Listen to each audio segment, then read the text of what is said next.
Les femmes à la conquête de la poésie contemporaine. À l'école, les poétesses ne sont généralement pas citées en premier. Christine de Pizan, Louis Labbé ou Marceline Valmore ont pourtant marqué l'histoire littéraire. Plus surprenant encore, pour les nocifs, des femmes écrivent de la poésie de nos jours. L'écriture poétique des femmes d'aujourd'hui est foisonnante et vivante, même si elle est essentiellement diffusée par des petites et moyennes maisons d'édition. Quant aux librairies, elles relèguent souvent les recueils de poèmes contemporains au recoin poussiéreux. Après tout, qui voudrait les lire, à part les ringards et les intellos? Des temps juvéniles démontrent les idées reçues en affirmant haut et fort que les femmes poètes contemporaines n'ont pas dit leur dernier mot. Les femmes poètes contemporaines sur le devant de la scène.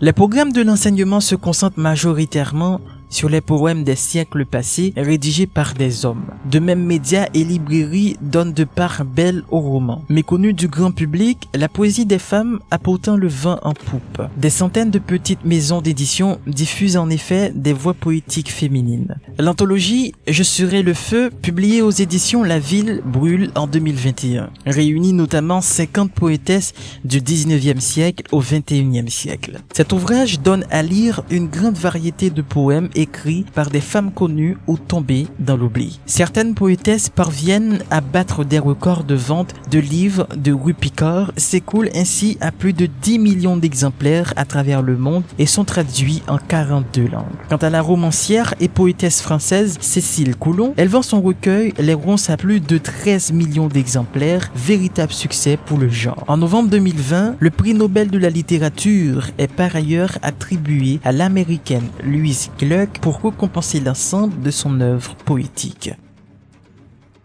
D'autres femmes comme Amanda Gorman osent déclamer leurs poèmes sur scène. Joe Biden l'a en effet invitée à son assermentation en 2021. À cette occasion, elle récite son poème militant d'Orwell Wickham. Elle est considérée comme l'héritière de la poétesse Maya Angelou, présente à la cérémonie d'investiture de Bill Clinton en 1993. Une nouvelle génération de poétesses audacieuses. De nouvelles voix poétiques féminines émergent aujourd'hui, de l'intime au politique. Ces femmes s'affirment dans des textes engagés. Perrine Lequérec aborde ainsi la violence conjugale dans son recueil Rouge Pute, édité à la Contralée en 2020. Ses poèmes expriment la souffrance des femmes battues. Qu'en y-a-t-il si je mettais du rouge? Elle déclenche la violence, la féminité, les insultes, l'interrogatoire, les brutalités. Rouge sang.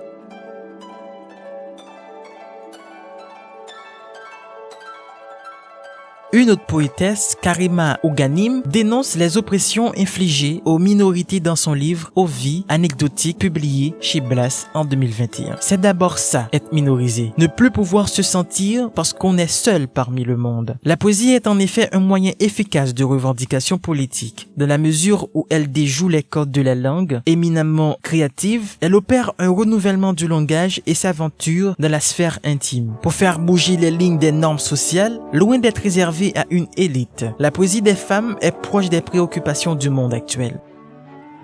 Une écriture poétique au féminin résolument moderne. Les femmes poétiques ainsi que les moyens de diffusion adoptés par les femmes d'aujourd'hui sont innovants. La Canadienne Rupi Kaur poste ses poèmes sur Instagram et les illustre par des petits dessins réalisés à l'encre noire. Les réseaux sociaux constituent une nouvelle manière de diffuser de la poésie. Ce format numérique établit un lien direct entre les autrices et leur lectorat. Grâce au partage des publications sur la toile, les écrits se diffusent facilement et touchent même les plus jeunes générations. Néanmoins, les voix éditoriales plus classiques demeurent aussi très vivantes. Nombreuses sont les maisons d'édition françaises publiant de la poésie. Shane, Bruno Doucet ou Isabelle Sauvage se consacre exclusivement à ce genre. Dans d'autres pays comme le Québec, la poésie féminine est également très développée. Les éditions du Remue Ménage ont notamment publié des anthologies de la poésie actuelle des femmes québécoises. La ligne éditoriale de cette maison s'inscrit dans les luttes féministes depuis les années 70. Beaucoup de voix poétiques émergent enfin grâce à des revues, comme Décharge et Nouveau Délit. Certaines d'entre elles se spécialisent même dans la poésie au féminin, parmi lesquelles Sœur au cabaret.